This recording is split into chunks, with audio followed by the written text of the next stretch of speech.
bato bakotaki concert ya Moïse Mie na marché baza ba chrétien Wario chrétien gaulois. D'ailleurs je pense que na cosité pour ndeli na concert Moïse Mie ya Nzambe nzemba fale ye ndeli na concert Moïse Mie bata faire bata ba gaulois ba yambiki ndingo pe ba holanda na sima ndazo laksa bilamba eyesa nini na mama bonzambe to ndenge ni mo concert ya kibonzambe bato ba osambela te ba osambela vidéo concert à Moïse Mie ndemo kana concert à faire na fale émotion qui chrétien ezati ça la confiance papa tala concert Moïse Mie ndezaki bongo ndenge moko na concert ba gaulois ndemo na concert ba warrior émotion qui chrétien te obi kala ba frère Patrice ba kiso ba oyembo mo bato ba osandeti ba olela yo yebi to ki bana mike na concert on ba concert ko to na ba campagne d'évangélisation mo na ba bengisi frère Patrice oyemba ba olela ça dit émotion mo ki bonzambe ezala na bino kwa frère Patrice akala o parle lote o akala wa sala nga confiance vidéo donc musique ndingo abimi bato bagangi ngo chrétien uti mangenge 40 jours abimi ala ndakindingo c'est que ba golo ati donc so remarquer concert avant et alors il y a mukili mais ça ka muta oyemba na imba musique nzambe tika na lo makamu na ngai papa ngala tala David na bisa vidéo vitesse ka fin tumba tango yaki vivant obika finga bato mabe afinga makasi ataka finga mama mi afungi mowe David moni mamboto lo ba nyoso chaque chito lo ba ke bato fa ba yo ka baza na motema ba YouTube ba TikTok ekolongola bato motema te wawa le but est que Denis le simutala la ke pa kufa pona opesa peka Denis le succès mo yo fele na po se be bato zo beta lisolo wa kanda te vidéo vitesse moni mai kalamba ipa bongama parce que on fali na faire mai kalamba ipa bongama ka déjà moni plein kuna abongama ka pour moi c'est bien vidéo akite papa vidéo akite mais ndanga mabete podium à Moïse Mie et pas tena katikati fali na faire moni Mie tena katikati fali mtao ya des doubles tout école podium il faut que na katikati pour te pona ko éviter ba problème pona ko éviter ba makele après conseil to lingi souté na sima o ba rido te tsanga na katikati faire na fali ti bozonga na ba marti na katikati ça peut devant Moïse Mie ya pesi mutanzamba pepe batamukile devant ça mabete vidéo vitesse ba congolais na minute to fandi boye to yoka kenuke na lobi na biso rafine to mana ko bongo exemple que Zoboji akufa ayotanga na bato akufa bakeni piana papa baliwa oyo ngana yebisa ki ote na lobaki na oteke na 2024 to mona makam na loba no ote na bato bafingaka nano esilite bato bakufa belé omoni musique ya faux terrain musique ya monde terrain mabe ya makasi faut se préparer bien pour kotango surtout so ke na domaine na mafinga même spirituellement faut bonga makasi ko ya ko meka te osa ba jeune yo wana vidéo vitesse ko lelo so ko lobika mamba passion mona mutakomelo ko toucha ba nzambe te non tango ayeko beta lokola musicien oui tango ayeko beta lokola musicien biso to analyser na musique et puis to analyser spectacle ndeka to sala pa fali na ba faire sans exception to ko sala bongo donc ça dit bato ba kotala biso ba tenir biso rigueur te ko to toucher mo sena nzambe te to solo ba détail pourquoi mo sena nzambe doit impressionner biso kana makambo oyo zo attirer lokola monde moko boy satanique Tim comme ça obeta biso libaku netinga na pembela obeta libaku donc so asa sur bon oyo ko yantoka na obeta libaku bo ça so asa na makambasa imo ba spectacle kana ne bato ba poti bongo so ba loko moka ya bongo atoka obeta nga libaku et tout ani na ba senso kili obeta nga libaku vidéo vitesse pe Mike la duchesse abimi Mike la duchesse pe ne maboke simba suta komi kopera sali ke Mike abimi fo bembeke de kin donc bemba ba youtuber Mike la duchesse ayezo ngo moni bakoni poko soigner là déjà comme tu comme compliqué mais yego na obtenir hier rigueur wa mingi de vidéo vitesse Moïse Mie pe on est komi a commencer ngo na nko Moïse Mie pour gega lo ba atoyoki bien te on a to comprendre que après c'est ba débat il qui mais dire est-ce que asala ka babilo mo bo esa lokwa nete bang sarabatu siko même ngape na mitu na se poser la question pour anika fa ça bon neti ba binini wana moni ba tchona ba internet ba kilti balata ngo tout bon lelo mukilo ko si jepe nini na mutute mais so esa ya ba confito ba faire peut-être ko toko lo ba penate pour to bike kuna monde wana mshe leka mais to esko mutanzambe ndeni faut tsheba biloko mobo esa lo ekokana na makambo wana mabe esa bon point donc bato wana nde basimi ba moto wana ekokani kaka na bato wana sans okili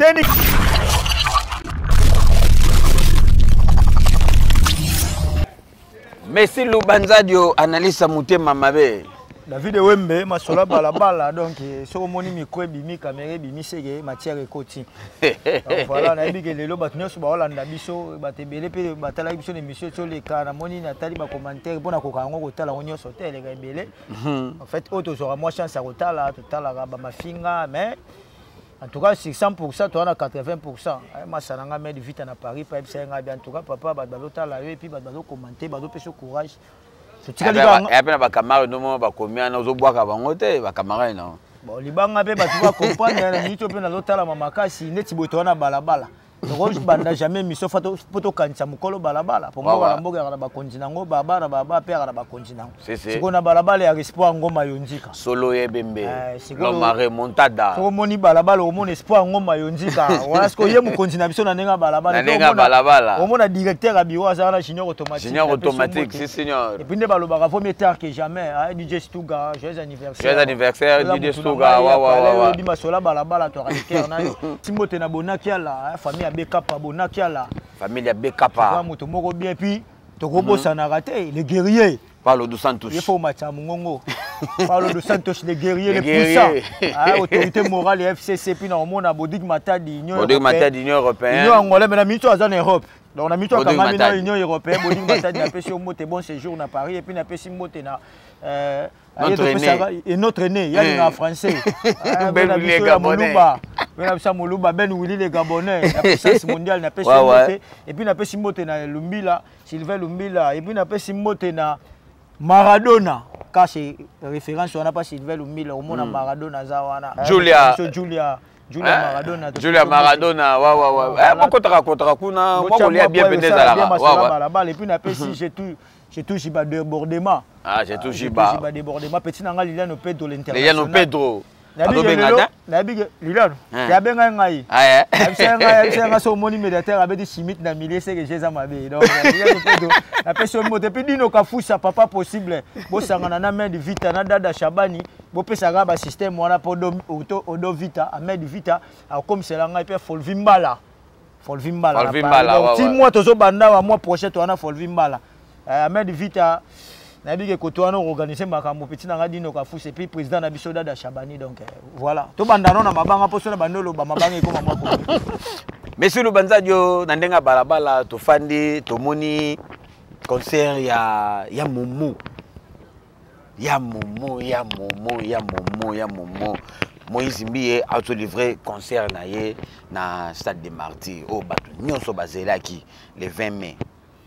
Au Monyango ndenge nini concert ya Moïse Mbiye. En tout cas premièrement félicitations à pasteur Moïse Mbiye. Comme chose nga na investigation na tinayi mutu na kati Jibril Mazoa. Oh otinde mutu na kati. Mais nga za investigation nga ça lo wa gotie c'est ina sango tena bisa ngo chaque jour. Nga faut ça na batu ba elo information et puis Nathalie Pengamoko na zoki pe information. Ah ouais. Donc je pense que Moïse Mbiye non premièrement félicitations pour na concert pour Martyr. Félicitations Moïse Mbiye na masola balabala. Pour Martyr à plein. Martyr à 9h à quoi commissaire côté. Martyr à plein Martyr à plein. Si go na kati ya plein soki plein sili déjà au longi to commis ko na ba détail à meke. Moi je comprends comment gelengi nango. Déjà na plein en tout cas rien à dire. Moïse Mbiye félicitations pasteur Moïse Mbiye plein mais si on a kati ya constant. Parce que bon on analyse sa moteur mabe. Po botikali na et puis au payer sali confiance. Et ça c'est qu'on gagne. Na bata baba soko ba mozela. Si vous demandez les minanga siko komaka héros. Regardez ce qui va se passer. Si vous concert à Moïse Mbiye ndemo kana concert à faire na fali. Hein? Émotion qui chrétien ezati. Ah. Ça la confiance pas. Tala concert Moïse Mbiye ndezaki bongo. Ndenge moko na concert à ba Golo ndemo na concert à ba Warrior. Émotion qui chrétien nté. Obi kala ba frère Patrice ba kiso ba oyembo mo bato ba osandeti ba olela. Yo yebi to ki bana mike. Na concert. On a ba concert ko to na ba campagne d'évangélisation mo na ba bengisi frère Patrice oyemba ba olela. Ça dit émotion mo ki bonzambe e sala na bino. Quand frère Patrice akala o parle loté o akala wa. Sala nga confiance papa mutu botika linga yi. Siko tuna nga mabe wa. Donc Moïse Mbiye concert ngo ya mukili. Ah? Donc na comprendre le comment on est na Congo ba chrétien solo ba rasute ndika na kata ba église bien na ba warrior na ba gola. Obi que la plupart batunga na moni kuna era nga ba warrior. Dans le bateau ba na ba concert a fali. Donc ba concert a faire ba peka ba yaki na bango. Dans le concert un moment bato ba osambela te. Bato ba osambela te ba jomo mutu ba bato mo ebele ba yimba ah moi on nzemba fali. Na kati ya concert ya makamba nzambe. Eza na internet titi. Donc moni bato na ba ya moni concert a fallu à Robeta. Na offert à Beta même bato na ba on ba ya concert. Non que ba chrétien. Té ah papa, même ba chrétien na kata l'église ndé comme ba golo na ba warrior.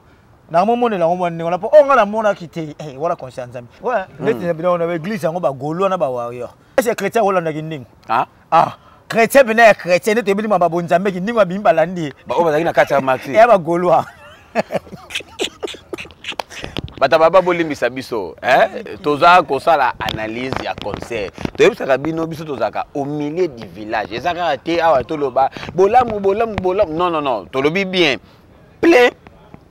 un temps ba détail nde siko yango wana analyse ya motema mabe azobeta ba plan na ye donc bomona ngo normal donc musique ndingo abimi bato bagangi ngo chrétien uti mangenge 40 jours abimi ala ndakindingo c'est que ba golo ati donc so remarqué concert là et alors on ya mukili mais ça ka muta oyemba na imba misika nzambe tika na lo makamu na ngai papa ngala tala David na bisa kolika momba libele moni mutu lokwa ngafo bosanga confiance c'est beau concert il a passé bien mais na pesa ba de siko na ta na pesa ba de te na tala na ba na tala neni mutu pena ya nzambe ya bien neto libela mama nzambe ala ndakindingo kini wako cha chabo na bila mara minene wana mutu ala ina sima yate batanzambe pe bakomolanda chez ele balanga mvima yo mvima yo na mvima yo fils Magdo lobi wa pas Sylvain Lumbila donc voilà osokomba yate donc moi je pense que na lobi que pour na plein en tout cas ça va mais d'été à Mike concert Moïse Mbi et là qui si pénate que concert ya Mutanzambe to lobi nango na moins forme wana bimi lokwa concert ga ya fali to ya faire pour ça aucun ba détail nango za même makambo oyo ba les kana ba concert ba fali na ba faire yango pe leki kuna la plupart c'est-à-dire 80% ba même makambo mona koto kindingwa bimezo denda kuna muni jomo su sango bo jomo sanga lokwa sango ya mwana takanzamba abeta ba chiti et comme on nengwana ndeka isaka na ba concert bato bayaki te bazo monter ko sambela avant concert ba notamment méditation pour ko sambela pe pona Congo yango moni mai kalamba ipa bongama kasi wona fali na fere mai kalamba ipa bongama ba déjà moni plein kuna abongama ka pour moi c'est bien vide ya kite papa vide ya mais ndenge mabete podium à Moïse Mbi et pas tiena katikati fali na faire momoni Mbi ya tiena katikati fali mdao ya des doubles tout et podium me faut na katikati pour te pour éviter ma problème pour éviter ma maquiller après concert to lingi souté na sima o ba rideau te tanga na katikati faire na fali tibo ozonga na ba marti na katikati ça peut devant Moïse Mbi ya pesi mutanzamba pepe batamukile devant ça mabete ezaka pour na culture oui souci la biso ezaka culture o beta miona na kinza beta na concert le monde a tie batali ba pays Afrique batali que stade de Tondangina na beti Moïse Mbi aza chanteur de l'Éternel donc moi je pense que ezaka na kata culture ngo to itovanda poto loba alaisa mutama be constant moko bataba basali entrée ya Moïse Mbi na jara podium na batu ndenge babineli ebimi kaka lokola bato ba science occulte lokola bato ba satan nde bazalaki kosala mwa ba cérémonie moko boye na kati ya concert wana na yebi te na misu na yo analisa mutama be munyo ndenge nini Moïse Mbi epe o ndie komi akomo sango na nko Moïse Mbi po gega lo ba atoyoki bien te wana to comprendre ki après c'est ba débat eleki mais ndire excuse asala ka babiloko mo boye sala ko nete bangisaka bato siko même ngape na mitu na se poser la question pour anika fa ça bon ndeti ba binini wana moni ba tchona ba internet ba kilti balata ngo tout bon lelo mukilo ko jije pe nini na mutu te mais so eza ba kofi to ba faire peut-être ko to lo ba penate pour to bike kuna monde wana mso eleka mais to esko mutanzambe ndeni faut tshaba biloko mo boye sala ko ekokana na makambo wana mabe esa bon point donc bato wana nde basimi ba moto wana ekokani kaka na bato wana sans okili ndeni ka faut kende ya bongo pour anika faut to masima ba moto asalaka yango esprit to eza na ngaka to komi siko photo analyser nde yango wana izo comme esprit to sala na nkoto to sala po ba lobele est-ce que Moïse Mbi akoza na besoin base to sola siko Moïse Mbi est-ce que na bonzambe senga pe base to sola bongo siko faut biso peut se poser question est-ce que Moïse Mbi pas na besoin base soki base mimi to bien ça pona bata mokili nde bango ba loba ba misami na bango pe ndenge ba chana na ba koti na ba moto wana spectacle as artiste wala betaka taki artiste et musicien pour photo ça peut moi part des choses oui betaka taki artiste et musicien ça fait pas spectacle ça fait partie na kata spectacle mais spectacle ngo malgré les artistes et musiciens mais ya bonzambe donc bilo musu faut faire très attention pour na ba coïncidence tango pe ba ko sa pe ndeni ka moto mona ngo kuna pa bata mukili to mona pa na yepe to yango pa no ndeni to kepe na moi terrain wana po ani ka fa proposer abiso pe mingi bongo pona ni izo sa pe moi ja o sa clip mo boye bat baki ko landela ngo o za ka tam de babet zo ko babilo mo ba nengo na moi je pense que so eloko pe ko ma de trop eza monde na ye en tout cas na ko lo ba monde na été pour na so maîtriser bien te babilo ko na faut faire très attention pour ne ko ma vie privée ko ya o vanda te pour no lo ba mutu botite wana na ko mekate bino boye bi kenga na suka na musique mais toujours analyser kaka pour na nini ka faut apesa ka biso ben tension ya bongo mo te timu ko musu mo ezimbi ya ko betanga libaku na ko lo ba ka za bongo ali ba mo ba tu ba ko inanga donc faut faire très attention moi ezimbi asa déjà mutanzambe babilo mususu omoni ke oyo ba pe ba ko sala o chonka mupanzi pour na ka ko éviter ba mauvaise langue et puis et comme ko betanga ba tu libaku pour ko betanga ba tu libaku conseil les gibi bata bimelo mais oyo ba ni ba tu batanambe ba kiluka ba photo mo bata ba nino ba loge ba sala ngabo omo pour nous ngo betanga so libaku tout ani penda pour ni ozo linga to lo ba ketelo beli ba sala nzambe mabe et cette tension na ngate mais nenga lo sala bo tia ko memanga intention wa ozo la otunie pour ni ba nga betanga pour na zo linga betanga biso libaku ozo ko ma poza mabaku sikoto mutu msoko lo ba nengo ba fanatique na bango baza okolo bana mose na nzambe te surtout ndenge Rafin Tumba pa to kufa boy denle salo baki bimilo ko aneti ozo komba to koma wana me na weli sika po to comprendre makamba ko lelo soko lobika mamba passion mona mta komilo ko toucha ba nzambe te non tango ayeko beta lokola musicien oui tango ayeko beta lokola musicien biso to analyser na musique et puis to analyser spectacle ndeka to saka pa ba fali na ba faire sans exception to ko sala bongo donc ça dit bato ba ko tala biso ba tenir biso rigueur te ko to toucher mose na nzambe te to solo ba détail pourquoi mose na nzambe doit impressionner biso kana makambo oyo attirer lokola monde moko boy satanique tim ko muso robeta biso libaku neti ngana ko mpemela robeta libaku donc so asa sur bon oyo ko ya to kana robeta libaku bo sa so asa na makamba sai mo ba spectacle kana ne ba potu bongo so ba loko moka ya bongo atuka robeta nga libaku et tout ani na ba senso kili robeta nga libaku okomi da propre robeta libaku na tikali ka muke na ba 10% de sa libaku mais lelo na se réserver muke mais sur banzado passer Moïse aimbi bien bon Moïse mbi déjà gaza mo yembi en tout cas Moïse mbi azo sauf instrument na épée concert on a mona we malwa concert a fali na faire olandanga papa mutu botika na motema beti boyo kali na boko sa confiance po na ko concert Moïse mbi épée zaki na premier instrument fali pe concert zaka plein makasi mais so bima bien te instrument mabe et ça la pe ke ba diembele wana ba vanda wana siko Moïse mbi épée ba vandele wana po sonde la yipe na mwambri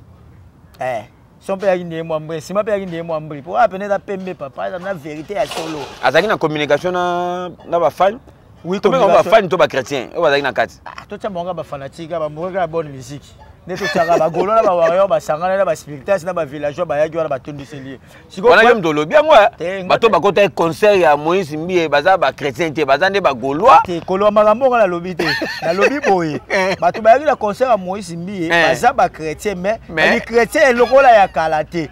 pour preuve na kati ya concert ya Moïse Mbie ba oyeba nzembo afali ke baza ba warrior donc kasi on na lobi baza chrétien mais warrior bato ba kota ki chrétien mais gaulois bato ba kota ki concert ya Moïse Mbie na Marseille baza ba chrétien warrior chrétien gaulois donc je pense que na cosité pour ndeni na concert Moïse Mbie ya mamanzambe nzembo afale ye ndeni na concert Moïse Mbie bata faire bata ba gaulois ba yambiki ndingo pe ba holanda na sima ndazo laksa bilamba eye sa nini na mama bonzambe to ndenge ni mo concert ya kibonzambe bato ba osambela te ba osambela te ba holanda na ndingo eye sa nini donc c'est to comprendre auto lobby même na l'église ya des warriors et des gaulois un mot pour na pasteur Mbie. En tout cas, félicitations à Chante de l'Éternel, Moïse Mbie, courage, c'est le Congo qui gagne. Toujours pas d'événement, on a pas besoin de jouer à matière, on a besoin de lire à la copo. Mon on beta ko sali plein na ya, on boit espoir ngoma yonzi ka papa balabala, on boit Paulo dos Santos guerrier, on boit Lileno Pedro, on boit Hervé Katanga le jeune manager. Hervé Katanga là, azo continuer ko la benga ya benga te, ouais. Mais ça pourrait imiter. Il y a toujours le baraka. Il y a toujours ça là qui biso to sur matière pour to yaka. Donc so matière ezali et ça là qui biso to yaka. Ya omona ça ko ba mise fo ba longwaka, ba mise fo ba sala ka événement, ba mise fo ba le kana be mission, ba beta ka mabaku pour biso to yaka ko loba. Donc voilà, biso za na biso caméra na micro ça. Sifika so seli kam na yo ngana na balabala et puis lelo ba tutu ba otalanga ba salinga confiance ba dele machara nzambe ba dele machara nzambe. Mvwandu le boss André ma. Amataka. Ya machara pedo machara et pas so machaka donc voilà on tola biso ensemble na bike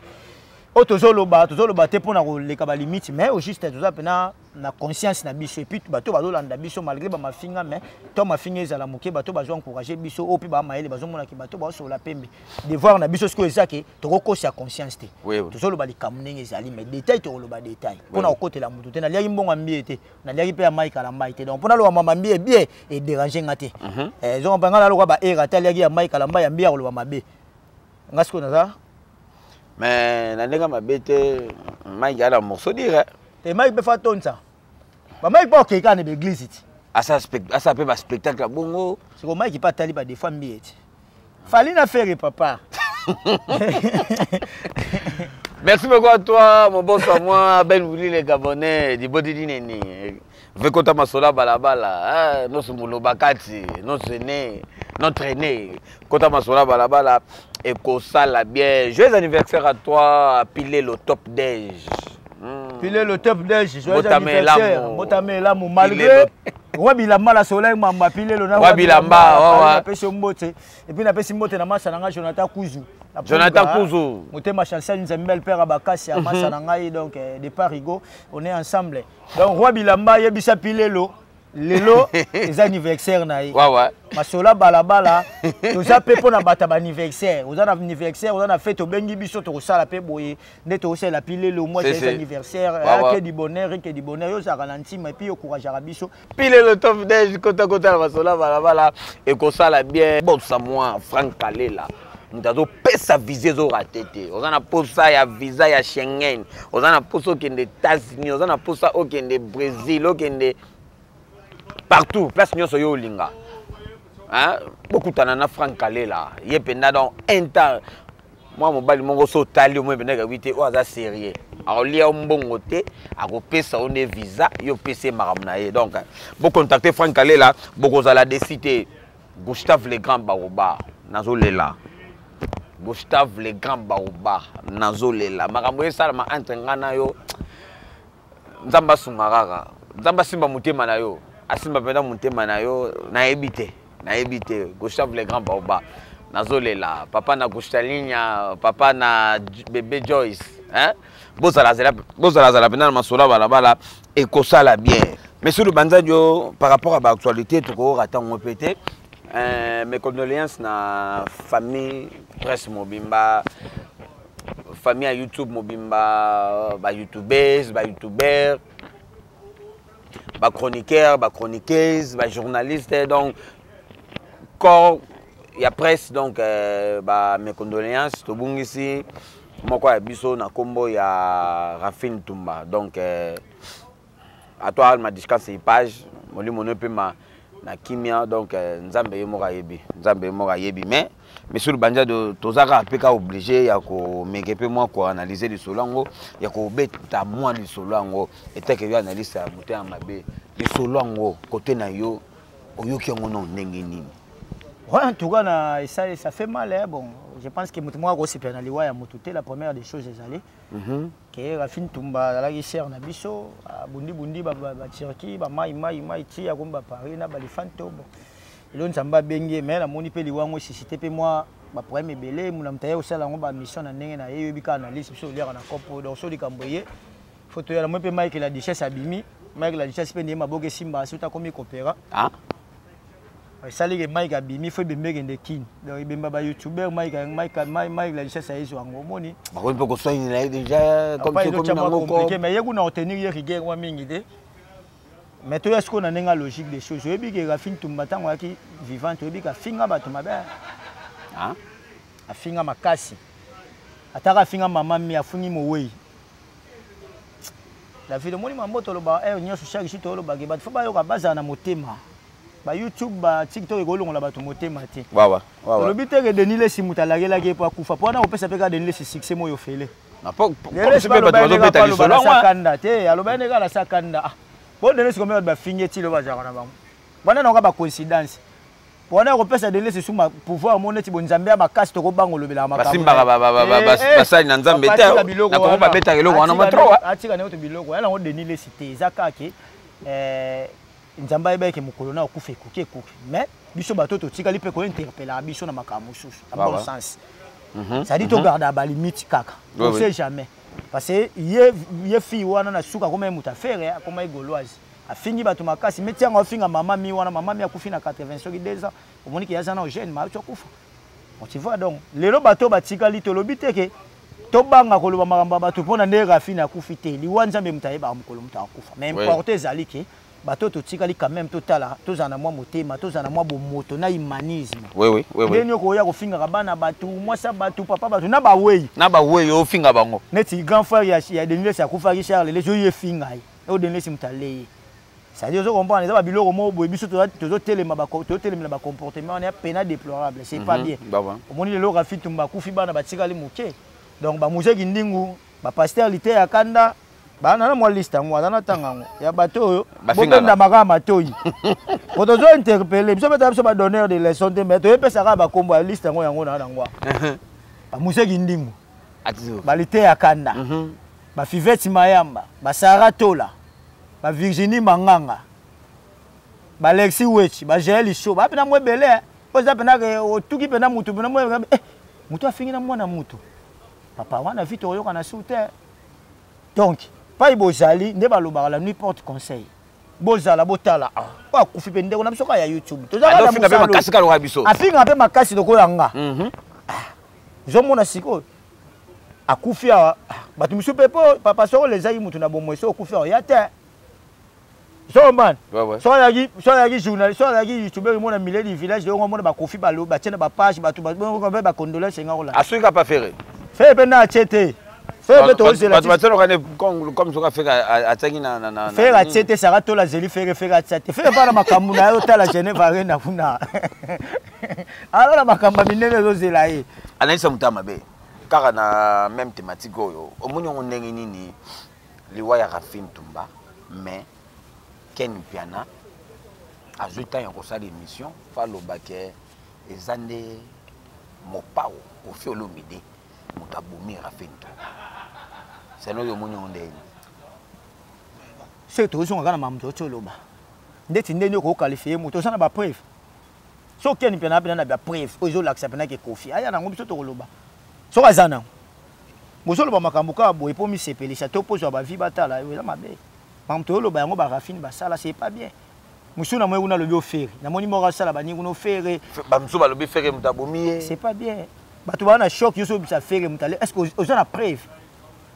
ya kamba liwa mutakufi azana famille yo so ya po ko telema ono fere mutabomi kofi mutabomi Ken Piana ya on a lobi to ba lo ba babilo ko ande misa banga to mbuma na ntoto na malili to ba chair de poule ba banga te ba congolais na minute to fandi boye to yoka Ken Piana lobi na biso Rafine Tumba na kufi bongo mo exemple ke zoboje akufa ayo tanga na ba kufa ba Ken Piana papa baliwa oyo nga na ebisa ki ote na lobaki na oteke na 2024 to mona makam na loba no te na bato ba fingaka na no silité bato ba kufa belé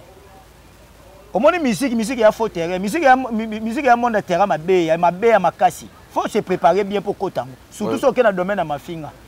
même spirituellement faut bonga makasi ko ya ko mbeka te o sa ba jeune na yo wana biso lobaka ozana ba limite so li musique et sili to tiki na biso to kela biso sugili wana o mona ngata mu komote na yo kofi boye o fera o fali na o sala ngote parce que wala soko komi za pa yo komi luka bitumba na yo so lobi ke album afali ya banzembo eza kitoko te wala a silikilo te a bimilo na butu te ya yo zo yasko ya ko critiquer papa na yo zo critiquer mama yo fali mama na yo tata na yo so finga mama no faut bonga ma bien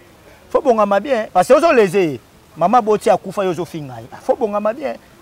zo ma le quoi conséquence que jamais que conseil biso pe to ba conseiller te to pe ba donneur de leçons oui alors je pense que mutu na mutu ebi wazo sala muna mutu ebi pa telemeli muna mutu ebi nini azo linga ouais donc o azo linga akomba pe célèbre na mama mafinga courage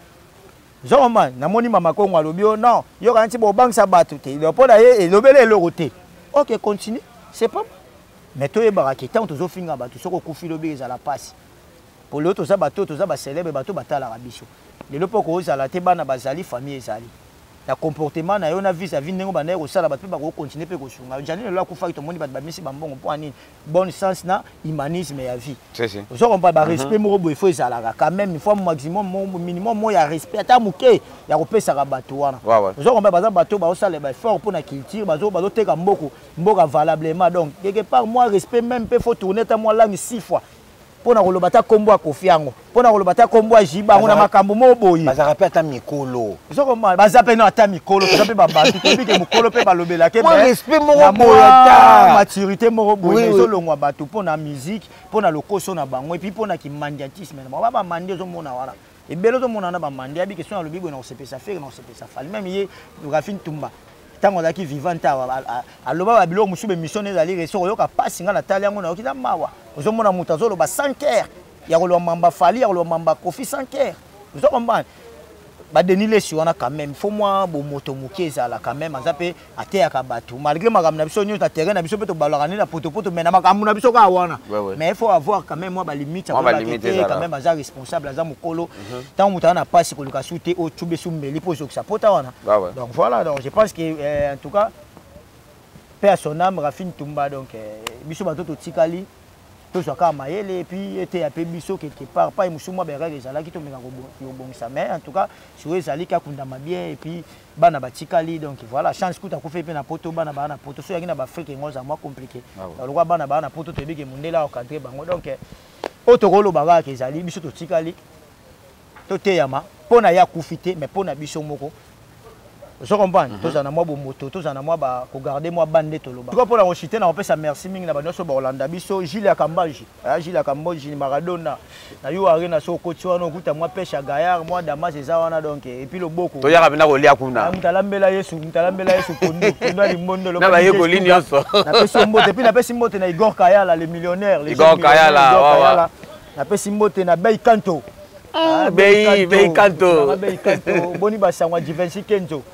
la famille est sacrée puis na pesi mbote na Poutine. Je vais si Kenjo baba. Poutine wala beau frère na ngai. Beau frère na ngai wala grand frère à madame Thérèse. Pitou Jembo. Maman na Laurine na lela Lubanzadio. Pitou Jembo Poutine. Belle amie. Et puis na pesi mbote na Rosa Banfumu la belle la pesi mbote na Paris et puis na pesi mbote na Envie Mayo. Tonton Mayo za na mboka zo contrôler ville. Moni tonton Mayo nga zo contrôler ville et ça li bien et puis na pesi mbote na Liliano Pedro. Junior automatique directeur à bureau yebisa papa balabala espoir ngoma yondika toujours kitoko trop lobi na sepela et puis Paulo du Santos guerrier et puis na pesi mote na Azima Kikiala yegutu na rolo batie po wana soda Azima Kikiala wana sko na nenga systématique à déplique na pesi mote puis petit ave na et puis na pesi mote na Sonia na Cleta la gauloise Marco Malila Luanda Marco Malila Luanda wa mo yebe puis na ozonga sko na Vaidadi na ile nde balobaka la charité bien ordonnée commence par soi-même commence par vous-même biso yo siko te Philippe Mwemkoyi ça la veut na Maurice na Chikala ya Moro Silikoti et puis na pesi petit na Gloire Tungu boni basango ya Tarsis Bamela na Portugal atikela go staff kanga staff kitoko et puis na pesi mbote na yoga shiki nganga bilamba maître Zemanga moni masola balabala Junior Kuzu a maître Lenga mona matete puis na pesi mbote na maître As maître Titoko lelo moi mabanga bozo na bino esala bino bien donc on est ensemble et puis na pesi mbote pona clôturer na pesi mbote na vena ngakani mombela Deneric Abelo Branco na Paris na pesi mbote puis Tony Lubaki ya to luka visa ya Hong Kong luka visa Tony Lubaki ya zawana à repérer et puis Hervé Katangala le plus jeune manager père Bakeina père Bakervin Bakelian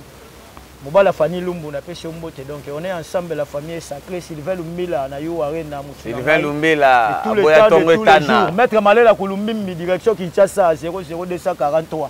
nazo kota soki anenga systématique masola balabala et puis Christian Mutemba Djibril Mazo directeur à bureau mutunanga Chris Kangundolo le grand changeur oui bato belete c'est baza pena bata masola balabala na succès tika na boka bato papa balobo c'est puis la conclure na succès na succès ça maintenant boso mai na sima mai le boss Andrele Mamvwandu depuis diele machara Nzambe Paulo du Santos guerrier suka kitoko. Merci beaucoup à toi mon boss à moi Emanzo multiservice mon boss à moi Emanzo multiservice donc kota masola balabala et ko sala bien Franck Kalela mon boss à moi Franck Kalela donc bato bazana pour ça il y a visa bazana pour ça ou voyager na ba mboka nyonso ko linga donc tout en Franck Kalela et ko sala bien donc on est ensemble avec vous donc ngalo mabanga ezana ngopena mingi te Mandela Weston Yandela Mandela Weston Patrick Difwana Bokota Masola balabala président Patrick Difwana kala mboka la pese moto donc Bokota Masola balabala ko sala bien donc so na monika la mboka la mona loro manzanza kilo mboka loro manzanza wawa la pese moto na congolaise donc on a ça besoin mabanga papa pese numéro ba dunyo so bana besoin mabanga bodo komela nga na ba Facebook plus 244 938 754 734 donc so komeli nga na WhatsApp nabi que tu fonctionner au sali libanga ya flèche aller ils ont une retour et puis ma soeur balabala tout dédicacé donc on est ensemble ciao